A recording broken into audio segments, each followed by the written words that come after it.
Et comme chaque semaine sur Radio J, notre rendez-vous diplomatique, l'instant diplomatique de Yehuda Lankri, ancienne ambassadeur d'Israël en France et à l'ONU. Bonjour Yehuda Lankri. Bonjour Eva.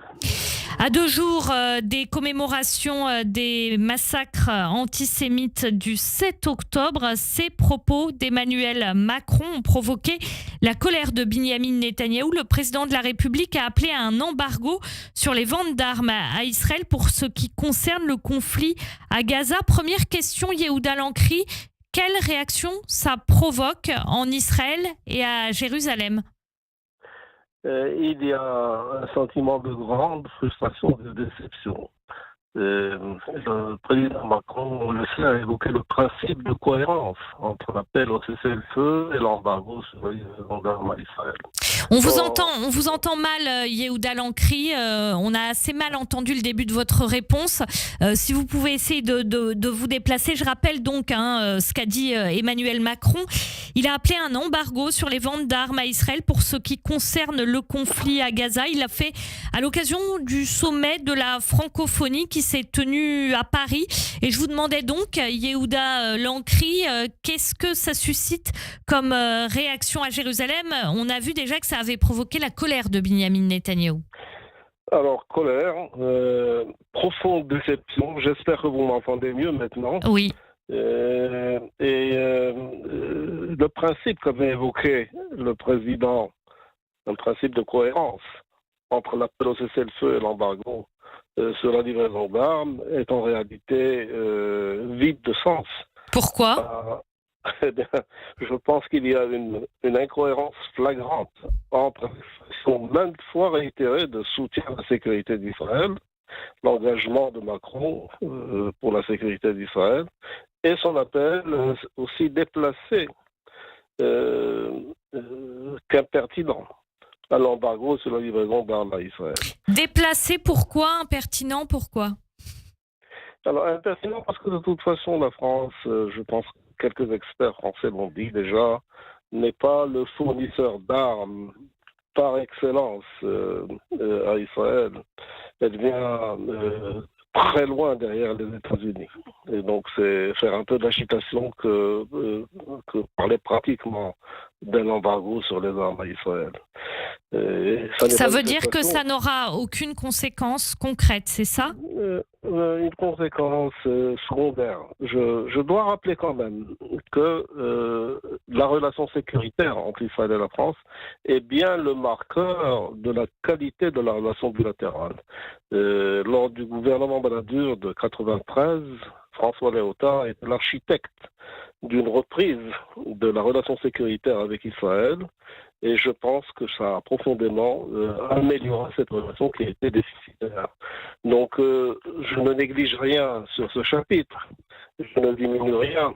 Mais enfin, je pense qu'il y a eu plus l'effet d'annonce politique qu'autre chose. Et voilà justement, cet effet d'annonce politique, parce qu'effectivement, il y a quoi se poser la question. On est à 2 jours des massacres antisémites du 7 octobre. Emmanuel Macron reçoit demain les familles d'otages. Le ministre des Affaires étrangères français part en Israël. Et là, Emmanuel Macron fait cette déclaration. Pourquoi, d'après vous ? C'est dans ce sens que je dis qu'il y a incohérence entre les actes et les dires du président de la République. Je pense qu'il serait mieux inspiré de dénoncer le Hezbollah d'abord, dans le mouvement de Hamas. On fait comme si Israël était l'agresseur du Liban. Or, ça n'est pas la réalité. C'est le Hezbollah qui a agressé Israël et aucune condamnation ne vient de la part du président de la République de Hezbollah. Il nous accuse de sacrifier les civils libanais pour combattre le terrorisme. Mais c'est le Hezbollah précisément qui sacrifie les civils libanais, leur habitation, leur village, en émettant un arsenal considérable contre Israël et que ne dénonce pas le président de la République française. Yehuda Lancry, à propos de ce que dit le président de la République française, puis je vais vous laisser encore le temps de vous déplacer parce qu'on vous entend à nouveau pas très bien. À propos de ce que dit donc Emmanuel Macron, Binyamin Netanyahou a réagi. Je voudrais qu'on s'interroge aussi avec vous sur la forme de cette réaction. Il l'a fait via une vidéo postée notamment sur Twitter, X, en anglais, qui s'adresse directement à Emmanuel Macron. Qu'est-ce que vous pensez de cette forme ? C'est effectivement une réaction très énergique. Elle est plutôt rare dans le registre des réactions de Netanyahou. Ce qui dénote de sa vraie colère et de sa volonté de le faire savoir directement au président de la République française. Je pense que les choses ont été dites, non seulement sur fond d'émotion, mais aussi sur fond de sentiment d'injustice dans cette démarche d'Emmanuel Macron. Il y a justement, vous parlez de sentiment d'injustice, il y a de la colère dans ce qu'exprime Binyamin Netanyahou. Il y a autre chose que de la colère, quelque chose d'un ordre plus intime, j'ai envie de dire, concernant les relations entre Israël et la France ? Mais je pense que ces derniers temps, ces dernières semaines, ont vu quelques sorties du président de la République française, aussi bien à l'ONU qu'au sommet de la francophonie, qui ont dû profondément irriter Netanyahou. Je rappelle que nous ne sommes pas hostiles à un cessez-le-feu. La demande d'un cessez-le-feu est pertinente, mais encore faut-il lier ce cessez-le-feu à l'engagement de la communauté internationale et de la France particulièrement à désarmer le Hezbollah en vertu de la résolution 1701. La France est l'un des grands meneurs à l'époque, elle le fut.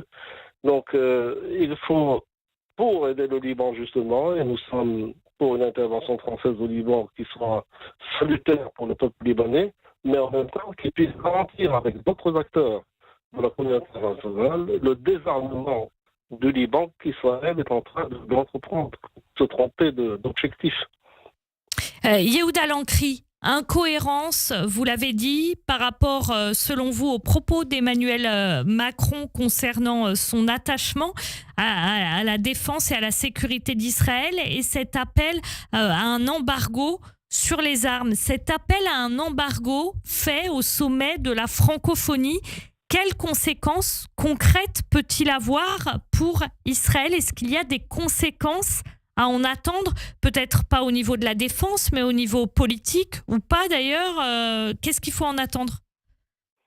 Oui, je pense que les conséquences, c'est que politiquement, ça pollue l'atmosphère entre la communauté internationale, ou une partie de cette communauté, et Israël. Heureusement, il s'est trouvé quelques amis d'Israël au sommet même de la francophonie, dont des pays africains ou du Canada, qui ont soutenu Israël lors de la déclaration finale.